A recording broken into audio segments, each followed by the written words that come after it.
My first guest this week is Carol Roth.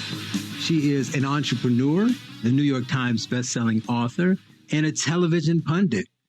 Speaking on financial matters, she's written a new book, The War on Small Business, which is due out on Tuesday.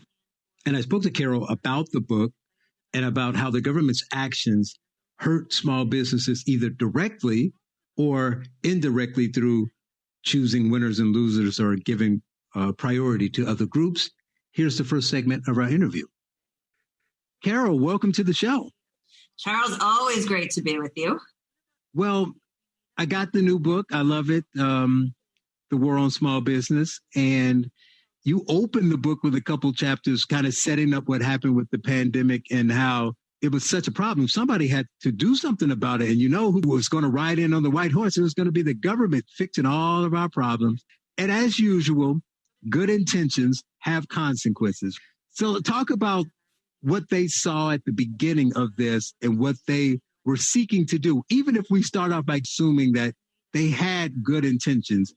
Yeah, so that's one of the interesting things that I don't actually need to convince you. You can think that they had good intentions, or you can think they have nefarious intentions, and I kind of lay out a case and you can make your own decision, but it doesn't matter because the outcome is the same. Whether it's incompetence or nefarious purposes, the outcome is the same when you have a handful of people who think that they can make better decisions than the free choice and actions of millions of individuals.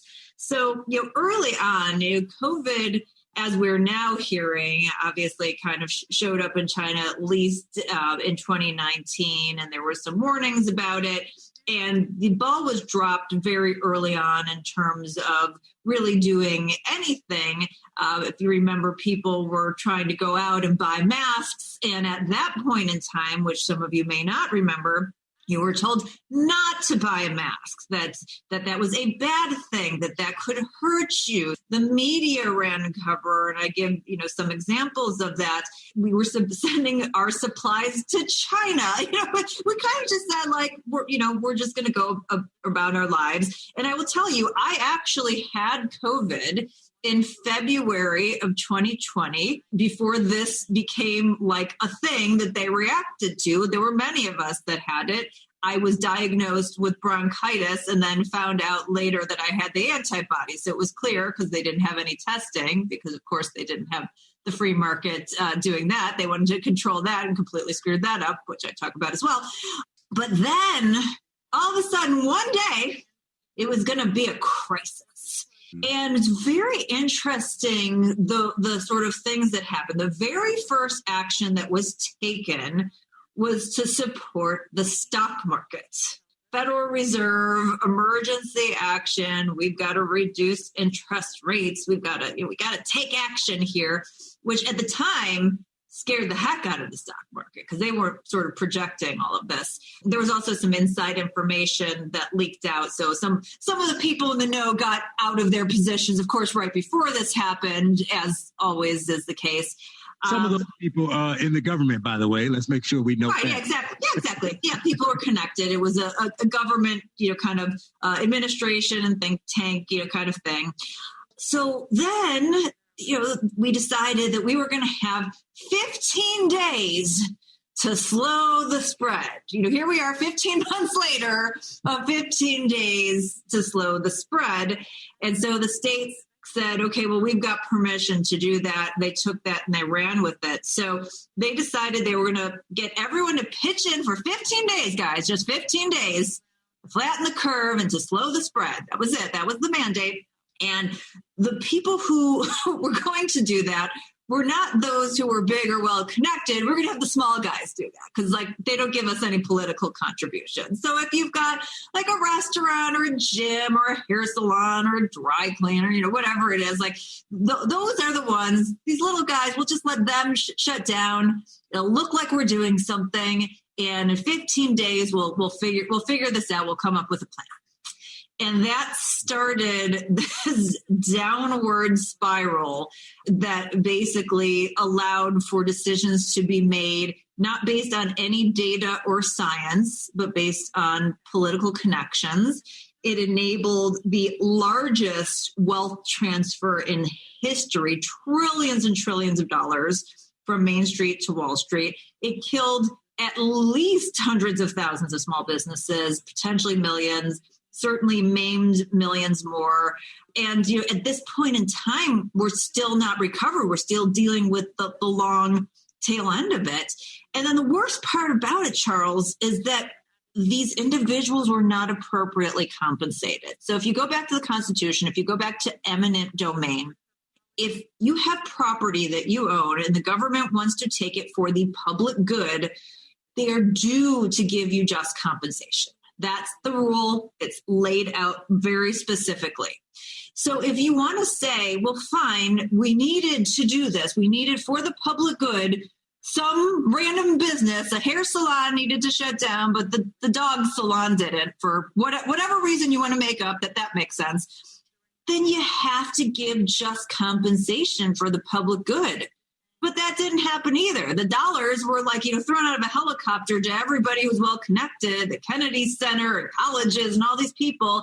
And the small businesses had to fight over scraps, and they had to apply to add insult to injury. Some people got rejected from it. I mean, it's such a cluster. Well, they don't care, but it's also that they really don't have the expertise enough. I mean, again, we can beat up on them of what they don't have and what they're not, but let's assume the best of them, right? They care and all this other stuff. But everybody can't have the perfect industry knowledge for supply chain and restaurant and the medical facilities, and you just can't.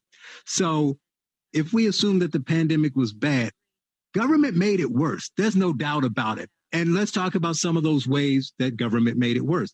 Government made it worse because they didn't understand, if I'm a small business owner, what my industry needs. Government made it worse because they picked winners and losers. Government made it worse because of this insane phrase that we still use today, essential workers. So they got to decide that. Let's go back to that place. If everybody remember that when they shut everything down, the only people who could go to work were essential workers. Well, what was that? They said that people needed products. A weed store was essential. It wasn't even legal a couple of years ago, but it's now magically essential. Yeah, weed, alcohol everywhere. I mean, I recently moved to New York. At the time, I was just new in New York. And I remember tweeting, this is weird. New York is like Mardi Gras because the restaurants were closed. You couldn't even sit outside. This was summer.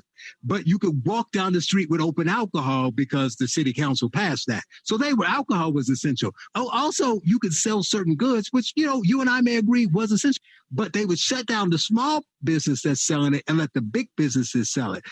So talk a little bit about the ways that the government made this worse.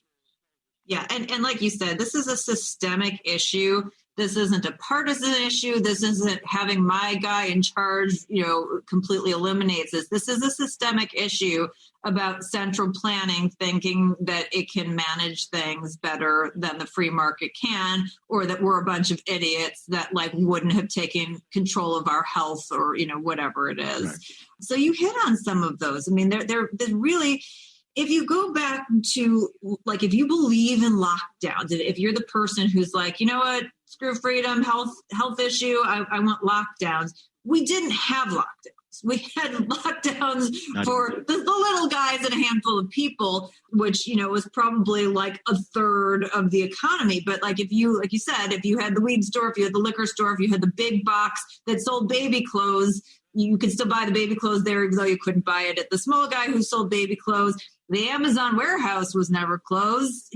Those kinds of things, which, by the way, if we were all in this together and those were closed and the stock market didn't get trillions pumped in from the Fed and whatnot, and everyone was feeling the pain, have a feeling that it probably wouldn't have lasted more than 2 or 3 weeks. If the big guys really were feeling that pain, but they weren't. They were making out like bandits. They were getting the business from the shuttered small businesses. Those dollars were flowing to the big businesses. And then the Federal Reserve was pumping trillions of dollars into the stock market, which ended up with 7 tech companies gaining $3.4 trillion in value in 2020. 7 companies. So access to capital is off the charts. The market's roaring, yet you've got millions of small businesses struggling to survive. And we know, as I said, hundreds of thousands that were closed. Coming up, more with Carol Roth, author of The War on Small Business, How the Government Used the Pandemic to Crush the Backbone of America. You're listening to The Charles Love Show on AM 560, The Answer.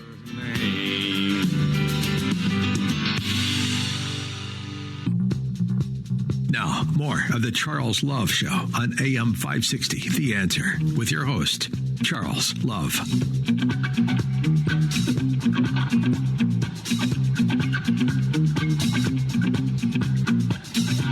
Welcome back. I am continuing my conversation with Carol Roth, author of the new book, The War on Small Business. And she made an important point at the end of the last segment about 7 companies gaining $3.4 trillion in value in 2020. So whatever your politics, because this thing is not partisan, you understand that there were winners and losers. As I said before, we were not all in this together. So we know how the top made out during this so-called pandemic that was hurting everybody. They weren't hurt. Now we talk about what happens to the actual small businesses and what they got out of it. I was in New York City at the height when everyone in the country was turning their eyes to New York. And New York City shut down, like, except for grocery stores and those places. So we were like, we couldn't take it. We're going to try to get out. But it wasn't even the same within the state. Now, at least Illinois is similar because you had Lightfoot and Pritzker, and it was the same across the states. But most of the people across the country, I want you all to understand this. I was in New York City. I couldn't do anything. My birthday's in June. I had to walk down the street. And because of riots, I had to be in the house by 8 o'clock because there was a curfew. 2 weeks later, we decided, let's just go to Long Island and just stay in a hotel just so we could look at something different out the window. Oh, no. We got there. The restaurants were open. The pools were open. The beaches were open. Everything that was closed in New York City was open. It's the same governor. So even New Yorkers weren't all in this together. No, I mean, and the data just didn't support the decisions. If you recall, at the end of 2020, there was another round of shutdowns, and these restaurants who had just started to open back up again were targeted for shutdowns.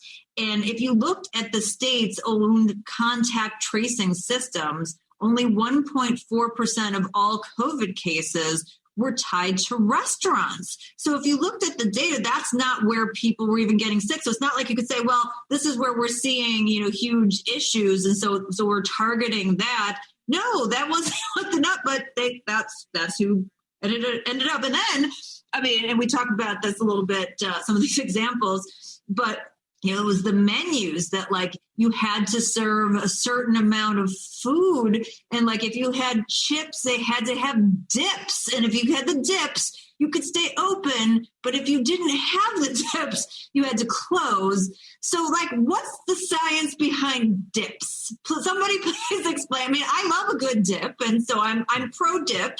I'd like to have as much dip as possible. But what's the dip COVID science? Right. I talked about we're all in it together, but probably the craziest phrase of COVID was follow the science, because no one was ever following the science. You just pointed out that no one ever said that restaurants was a super spreader, but they shut it down.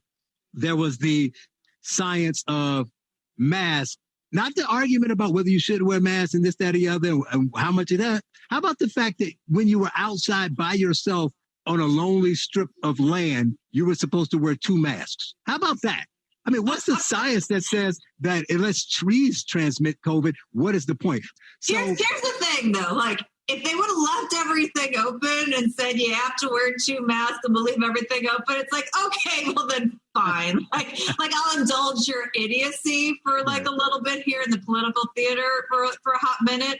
But you're going to close a bunch of stuff down, leave a bunch of stuff open. You have to wear 2 masks here, 1 mask here. The whole thing was insane. And then the worst part about it is that the way that it was treated was we can't have anybody get the virus, which it's a freaking virus. Of course, people are going to get the virus. what they wanted to prevent was obviously the vulnerable people from dying or having these long-term issues. And we knew back in March, we knew that the elderly were the most vulnerable to it and that there were certain comorbidities that made it more likely for you to not survive from COVID. So that was it. It didn't matter if you got it. I mean, the fact of the matter is getting it helped to create some natural immunity if you were a healthy person that was able to deal with that. So we kind of went on this like weird thing, like, oh my God, you can't get it. It's like, no, we want to protect the vulnerable people. And that's, that was never undertaken. I mean, actually to the opposite. I mean, I was going to say, did Cuomo know? You say we knew. Did Cuomo know? He did. I mean, he had access to that data, and that's why it's such a tragedy. And frankly, his mistakes were some of the worst early on because that set the tone for everybody else. If he had not had that huge swath of nursing home deaths that were missed, right, they wouldn't have been so high, and everybody people would have known, like, okay, we need to protect this population. So he really screwed things up for a lot of the rest of the country. But hey, he got an Emmy and wrote a book and pat himself on the back. So you go, boy. Don't mind all the people who died and the all the small businesses that shuttered and the economic ruin you caused. But like, good for you and your Emmy. All right, but unfortunately, the government's not done screwing things up. No. So they closed it. It happened. They didn't listen to Carol and Charles. The businesses are closed. People need money. So now we care about our fellow Americans. So we're going to come up with stimulus packets and all these different funding relief packages so we can save those who are out of work. Because Carol just gave us a good idea. Say we owe them money. Forget you conservatives saying you don't want to bail out. We owe them money. So they scrambled to come up with a package, Democrats and Republicans alike, and they laud themselves and they sign it. And Carol, where does the money go? Well, so there are obviously a couple of different packages that happened along the way. But if we get to the very first package, that went heavily to crony institutions that had access to capital. The worst of the bunch, as I mentioned, were things like, the Kennedy Center that had around $500 million in assets and was, by the way, shut. And they had to give them, $25 million for deep cleaning of the building that nobody was in. Like I like a clean Kennedy Center. I mean, whatever.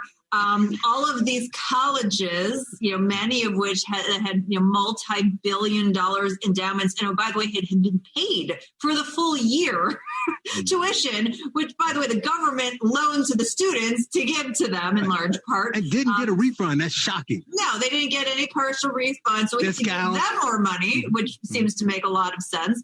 And then the worst part is that when they structured this PPP program, which is this Paycheck Protection Program, Payroll Protection Program, that not only was it a tiny fraction of the overall dollars that were given out, but the way they structured the program made it so what I would call quote unquote big small businesses ended up taking down all the loans, and it was exhausted in like 13 or 14 days. So if you were a true small business that didn't have other access to capital and you didn't have those banking relationships and you were the most at risk, you didn't get it in that first tranche. And now they did eventually extend it. For some of them, it was too late. Some people got denied. For some, they just didn't trust the government anymore. But like Kanye West got a PPP loan at the same time that he made Forbes billionaire list and announced his big collaboration with The Gap. So the government saved Kanye, but your local dry cleaner, restaurant, hair salon, bowling alley, bar, whatever, like they can all go piss off. Yeah, it was, man. And, I look at it and common sense says we needed to bail people out. I already said that. We needed to give them money. It's not a bailout. Not bailout. Not a bailout. It's due compensation. We need to give just compensation. Just compensation. Correct. So if we're giving just compensation, I didn't understand who they were giving it to, but not both from the standpoint that they're giving it to Ruth's Chris and Acadia, but also why is the plan to give the money directly to people? If the point is to save the businesses, why are you just writing checks to people, which is odd. But even the way it was done, it's like they just handed money out, right? They had out to everyone except for the small business. Small business, right? So they had no way of knowing what people needed. Right. So they had no way of knowing people knew that. I mean, I had people call me. I was like, I got to check, but I already. I mean, I'm talking, single women with no children making $70,000. Got to check. I mean, so they just, even if you were going to give people the money, although that's not really saving the job, because you work for me, I'm struggling. They don't give me the money. I apply for the loan. I don't get it. My business goes under. They give you money. $1,200, not like it's enough for lifetime. So you get a couple $100. And then when it's time to go back to work, you have no job to go back because they didn't give it to me. It seemed odd, right? So it does, unless you think about the intention. And the intention of, if you really look at a lot of these programs, is to condition people to believe that the government is there to take care of you. And I think it's actually a test run for universal basic income and to try to get more people attached to government dollars to cement the power of the central planners in deciding who gets money. Coming up, more with Carol Roth, author of The War on Small Business. You're listening to The Charles Love Show on AM 560, The Answer.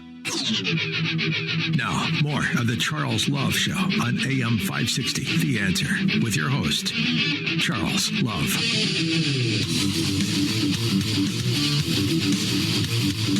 Welcome back. I am continuing my conversation with Carol Roth, author of The War on Small Business.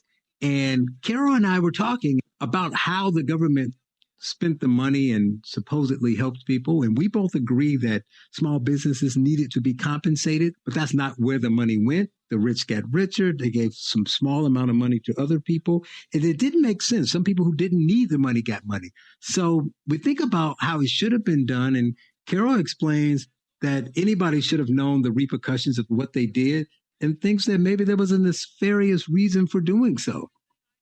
You and I both know, Charles, nobody gets wealthy being on the government dole. That is not the path to prosperity.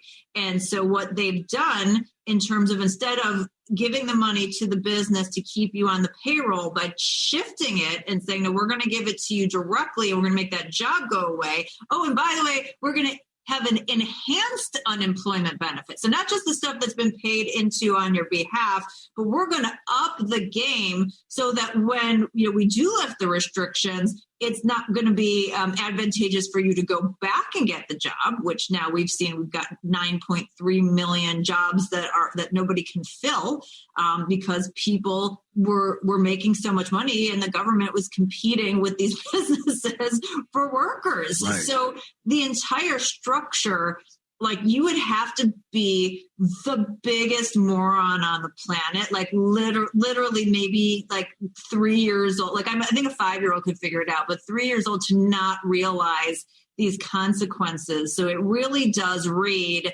as though they're intending to artificially push through a minimum wage hike, artificially, get you conditioned to being on the government dole so that when they propose UBI, another just ridiculous plan, which we could, certainly talk about it at any point if you want, that you feel like you got this connection, the government should be sending you money, which again, as a reminder to everyone, the government doesn't have their own money. They don't make anything. So that comes two ways. A, it comes from you as the taxpayer, or they print it out of thin air, which devalues the dollars that you do have.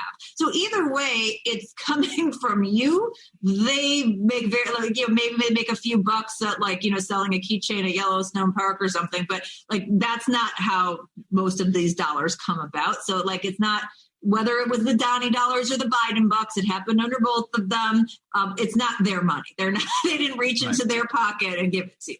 Well, this is a great way to shift, because I wanted to go to, as I call it, COVID was a perfect storm, but we were moving in that direction anyway. It kind of accelerated it, and I'm sure you will agree. So can you talk a bit about, even before COVID, how the government was doing things to kind of move us in the direction of them amassing power, them benefiting certain businesses over others, and making us pretty much, get used to living and being just kind of stuck to government and expecting government to take care of everything and financially, support us.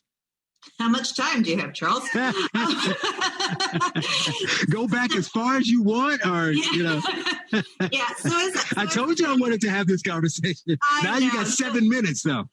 So it's like basically if you think of a spectrum and you have sort of free market capitalism on one side, which is the government, enforces the rules of the game, which are protecting your individual rights and your property rights, and free choice, allocates money and resources in what people do.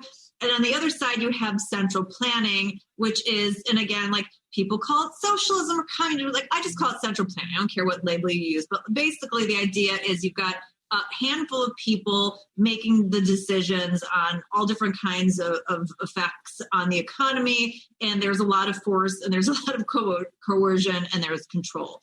And we have moved, particularly over the last 20 years, further and further away from free markets towards central planning. We've never had a perfectly free market, but you've seen around the world as countries move closer to free markets, that they do better, and that as they move away from them, they do worse. And you've seen the positive effects for countries like China and India, and you've seen the negative effects of what's happened in Europe as they move towards central planning. And unfortunately, as we've exported capitalism, we've imported a lot of the central planning, and we have a bad trade imbalance now. So if you think about central planning just in terms of like how much of stuff the government controls and how much they spend and whatnot, if you look at federal, state, and local, before COVID, the government was spending about $8.1 trillion. That's like 4 times the GDP of Canada. That is under government purview. And if you think about the way things were set up in terms of the states and the federal government, we've now gotten to a point that, you and I pay into the state that we live in, in the past, but now we're paying to the federal government. They're playing reindeer games and they're deciding how much to give back to the states. So the federal government has really inserted itself in every aspect. And so whether or not you think government should be doing certain things, they've really amassed that control. And nobody could do that well. Coming up, more with Carol Roth, author of The War on Small Business. You're listening to The Charles Love Show on AM 560, The Answer. The Charles Love Show continues on AM 560, The Answer. Here's Charles Love. Welcome back. I am continuing my conversation with Carol Roth, author of the new book, The War on Small Business, which is coming out on Tuesday. And here we talk about several things. We talk about the politicians and how we don't get our best and brightest to run for office. We talk about capitalism and how it's gotten a bad name because people don't truly understand what capitalism is and therefore don't know how to defend it and attack it unfairly. We talk about giving up too much of our power and what we can do to turn that trend around. Nobody could be in charge of, give power to the Fed, and let them oversee them pumping trillions of dollars into the stock market and messing with interest rates, allocating money to the states, protecting our property rights, doing the military, solving this crisis, solving that. I mean, just no one can do that, let alone these people that we've hired, which we do by a popularity contest, which is the same way I became class president in high school. We're using that same methodology. So we don't have experts in these domains. We don't have the best financial minds and the best technology minds. It's just like whoever's kind of popular where they live or good at campaigning gets to be in charge of all of this stuff, and it turns over on a regular basis, which is just completely insane. And then the laws, I talk about this in the book, at the federal level, they looked at a 50-year period, which I don't even think included the last 20 years.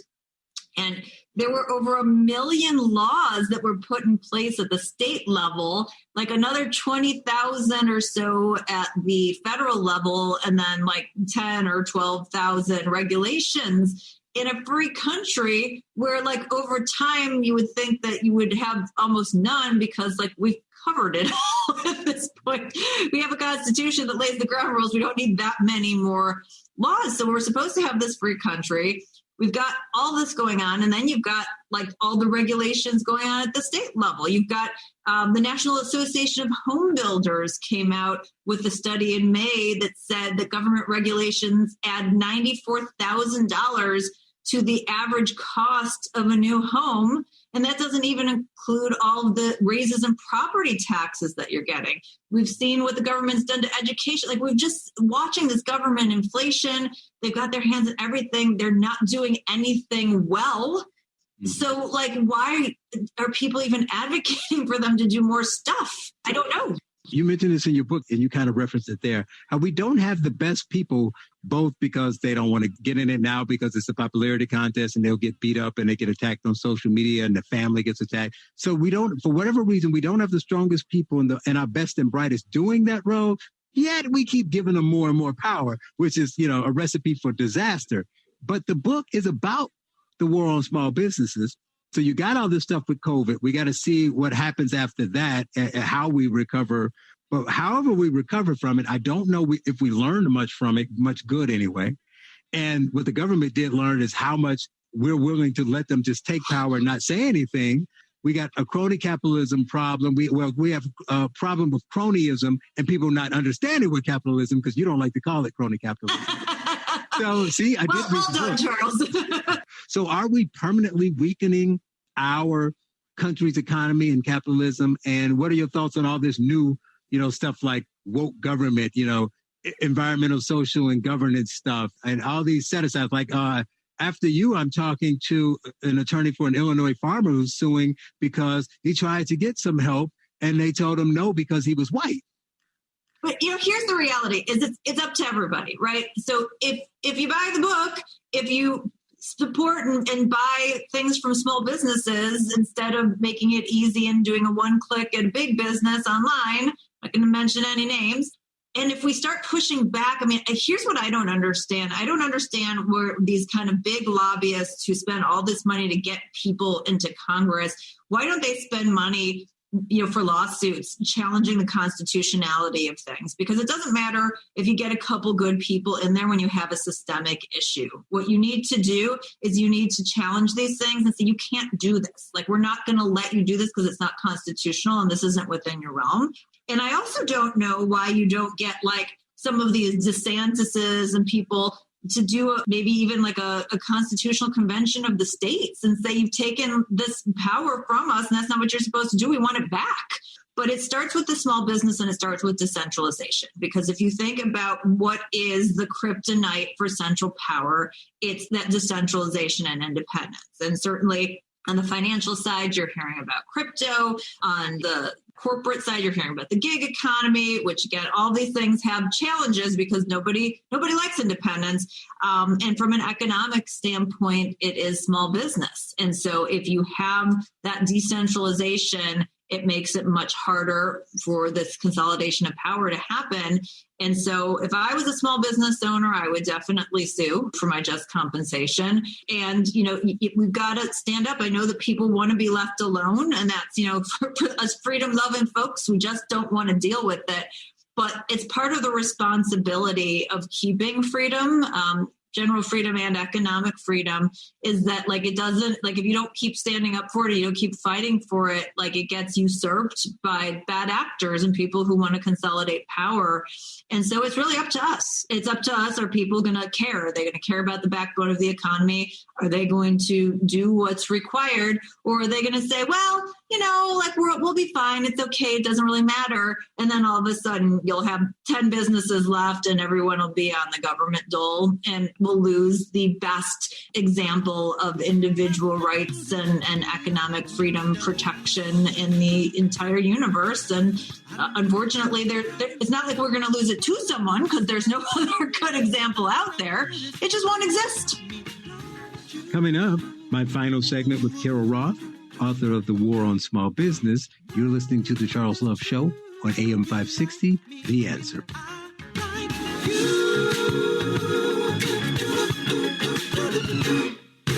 The Charles Love Show continues on AM 560, The Answer. Here's Charles Love.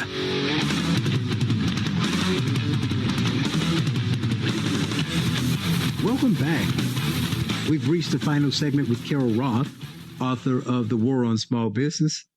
And in this segment, we talk about what I believe is the most important chapter in her book, Losing the Branding on Capitalism. In the chapter, she talks about greed and inequality, freedom and choice, economic mobility. But what I really like is there are no versions of capitalism, which is really important. If you listen to the show regularly, you know I recently had Nassim Vatani on, and he wanted to discuss if capitalism was conservative.